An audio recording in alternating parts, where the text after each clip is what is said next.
Alright, so period 3 is all about trade. Well, 3.1 is all about trade. And trade's happening a lot, as well as different cultures meeting with each other. So let's talk about some of the technology that allows people to trade and move more than they have before. So the first one we want to talk about is the Viking longship. And it says here, the Viking longship was able to travel in coastal and open waters as well as in rivers and estuaries. This is the Viking longship. A couple of things you're going to want to notice about it technologically. The first has a sail. Second off, what it would usually have is just a simple rudder coming off at the side of the ship. The next is that it has two bows. Okay, so the bow is the front part of a ship.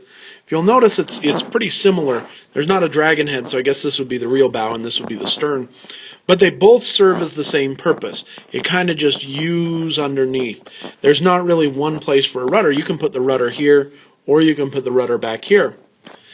And what this allowed for, of course, is quick Viking, loading and unloading off of the beach. So you go onto the beach this way, and then you can just leave the beach this way. You don't have to, turn your car around, as it were. Both are front. The next thing that you have is a shallow draft. So, the shape of the Viking ship allows it to kind of rest on top of the water. The draft is really shallow, which means you can go up rivers. So it doesn't go very deep into the water. It's just right there underneath. And this allows it to go just directly onto, up rivers and estuaries, like it said. So the key that you want to know is that this technology allows the Vikings to move all the way around. If you can see, the purple here are where the Vikings go, as well as we know, they get into the New World. So they're able to sail over long distances as well in these Viking longships because of the way that it's built. So the shallow for the rivers, and you see how they go up these rivers. This is over the land, but they're going over rivers in Eastern Europe here. There are raids in Britain and along the coast of Western Europe, down into Paris. They even they go all the way up the Seine. I want to say that's the river in France, but they go all the way up into Paris through the rivers. So it can go over the rivers, it can go over the ocean, because of the way that it's built. So the waves won't crash over it. It can handle a lot of people. It has a sail. Of course, it doesn't have a lateen sail. It just has a square sail. But it can travel quite a bit. That's the technology we want to know there. Okay, the next one we want to talk about is the way that Arabs and Berbers adapted camels to travel across and around the Sahara. So whenever you think of that, you want to talk about the camel saddle. Okay, this is the camel saddle. It allows you to do two things. One, well, it's just built over the humps of the camel. And so you can sit on this, right? That's one way. And so if you want to go into battle across the desert, different things like that, the camel saddle built by the Arabs is very important for period 3, for trading as well as the military. Different Arab tribes gain a lot of money through camel raising and rearing. You sell them. You also go into different types of camels that are, bred and sold by the Turks. And this is along any overland trade. You have these camels, which are more adapted to the warmer climate of the desert, Sahara, and otherwise. And then you have thicker skinned camels, or woollier camels, that go across the Silk Road, but of course it's hot there as well. But really what you have in both instances of overland trade are deserts and dangerous areas to trade. You use camels to traverse those lands. So the technology you want to talk about again is the camel saddle that allows you to ride on it. The second thing the camel saddle does is allows you to pack the camel full of stuff, right? Using the humps the way you build around it more effectively, you can have the camel transport a bunch of your stuff. The genius of this, of course, is that you can walk by your camel. If you're going across the Sahara, you don't want to use up your camel for you. You want to walk next to your camel, and you want it to carry all the goods. So in a lot of cases, the traders will just walk next to the camels. The camels will be pack animals rather than animals you're riding on. But both of these are basically done by the camel saddle. So there's one for transportation, there's one for riding. They both serve their purpose, and they both allow for long-distance trade. Again, the trade happens across the Sahara and the Silk Road. The last one here for A is the Central Asian pastoral groups using the horses to travel around the steppes. Of course, this is Xiongnu, the Turks, the Huns, and the Mongols. If we're in period 3, the bigger Central Asian groups we want to talk about, pastoral groups, are the Mongols and the Turks. Those are the ones we want to talk about. Xiongnu and Huns are more period 2, as well as this technology. It's more period 2, but it allows period 3 to happen as well. So the technology I'm talking about is the stirrup, this right here. A couple of things you want to know about the stirrup during this time period. Number one, it allows you, of course, to not get knocked off your horse, to stay more stable in your horse, to have greater control over your horse, and then especially to do all these things without your hands. As far as travel goes, the big thing you want to know is that it adds control over the horse and allows for long distance riding. That's really all you need to know for travel. As far as other adaptations and other things about the stirrup, let's talk about them right now.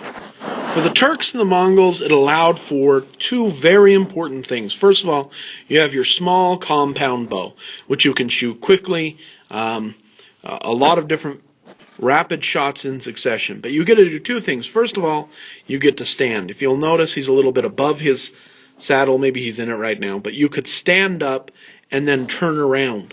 And so what the Mongols and Turks are able to do with the stirrup, because they're guiding it with the foot and they don't have to hold on to the horse every time, they can stand up in the stirrup and shoot backwards. So they can be fleeing or running away and still firing. And of course they could shoot frontwards as well, and it allows them to stand up, have more mobility, and pull this move off. The second thing you want to know is diffusion.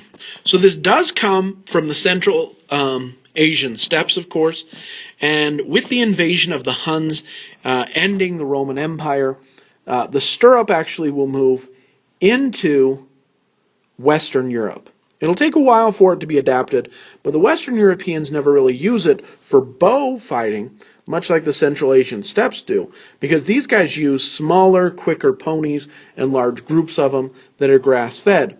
Whereas these, they develop, and this isn't a good horse, this is modern day, you can see the guy in the sweater right now. The horses they would have would probably be much larger, ready to take on the full brunt of what's happening. I mean, this guy doesn't even have a guard on his joust, but really Lance, excuse me, he's jousting, it's not his joust. But the key I just wanted to know is that the stirrup here is the focal point.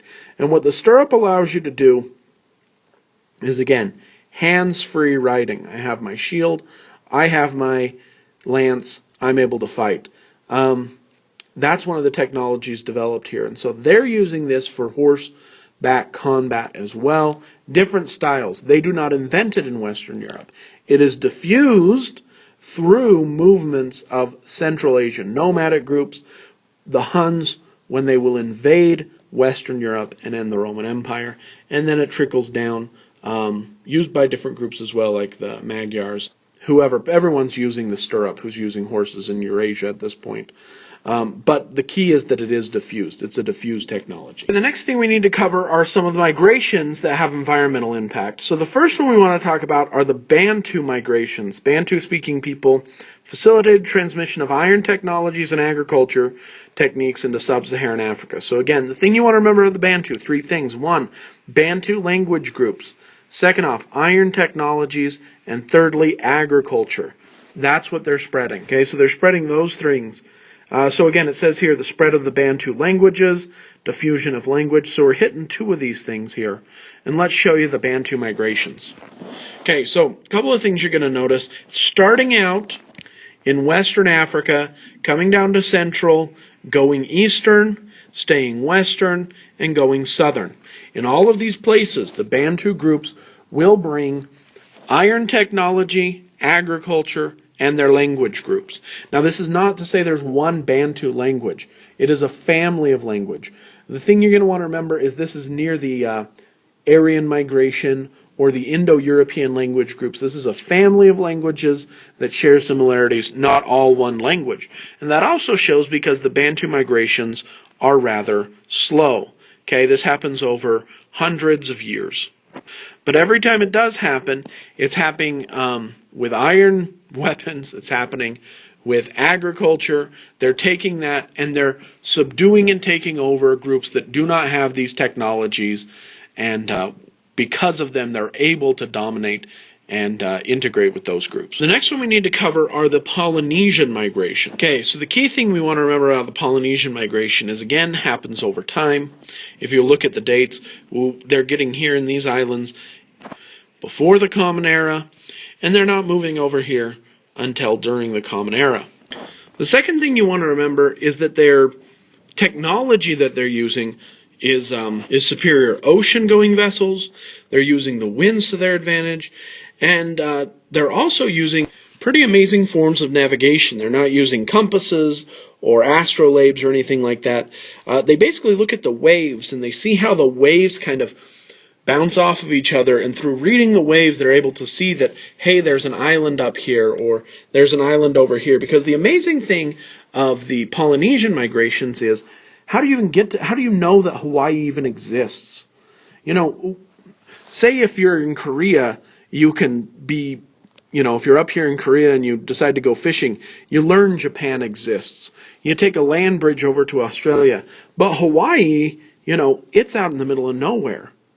And so in order to get there, and from island to island, this island hopping is pretty amazing, and they do so by kind of saying, hey, there's land over there, noticing the flight of birds, understanding, just nature and the waves and everything like that.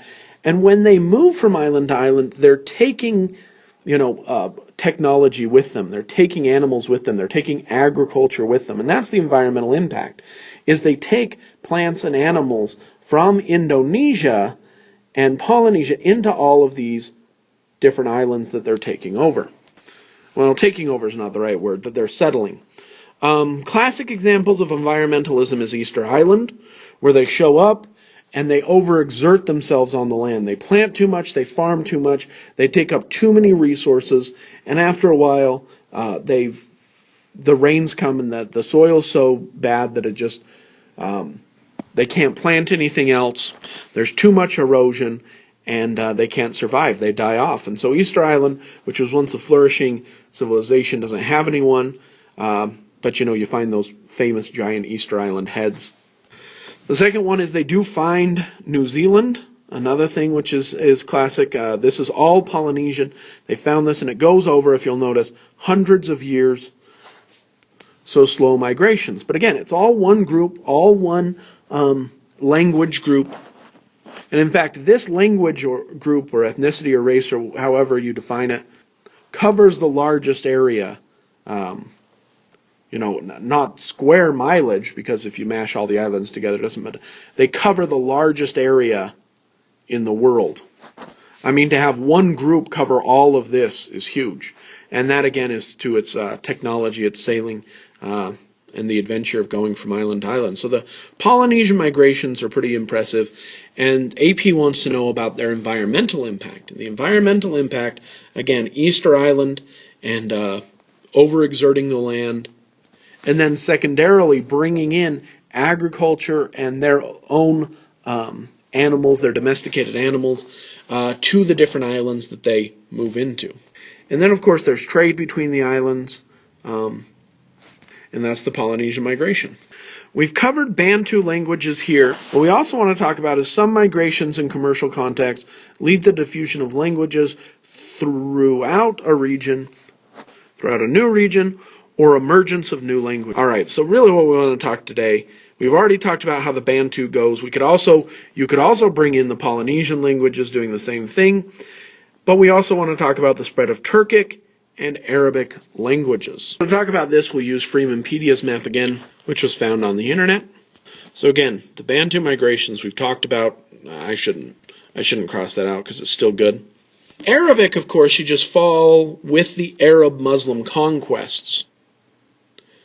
Okay, now one thing I do want to say during the 7th century, it comes into these territories. A couple of things you're going to want to notice. Number one, it does not happen overnight. It's not like the Arabs come in and they're like, okay, everyone has to speak Arabic. It's a slow diffusion.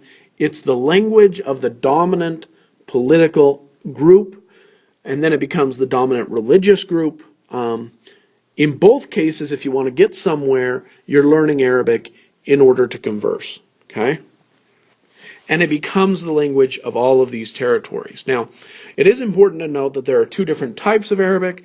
There's a colloquial spoken Arabic, which is very different among these different countries. It develops differently. There's different influences as far as languages go. But Syrian Arabic and, say, Moroccan Arabic are not the same. It's not just dialects. They're totally different languages. Some would say it's almost like it's even farther away than, say, Portuguese and Spanish, depending on which type of Arabic you're speaking. However, there's another formal Arabic, written, spoken, formal speaking, that stays pretty constant among most groups, but that's not the everyday language. That's something also you learn to speak more formally. The key that I really want you to say is that it doesn't become like one language everywhere. It's not like one dialect in the same language among all these groups, though Arabic does diffuse and become the dominant language of all the countries that are in green here.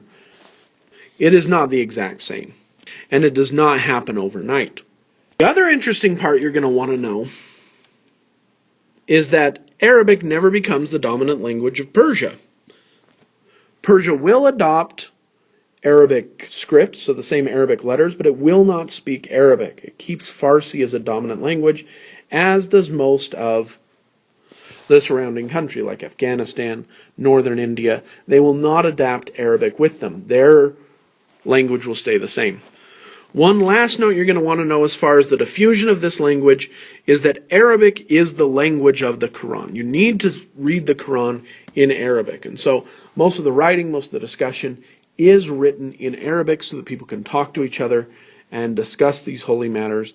Of course, that was the problem with Christianity and Judaism, is that their languages had been kind of muddled, and so the message was muddled, and that's why God needed to restore it through Muhammad in order to show him, this is the way they've fallen, this is the reality, bringing the truth back.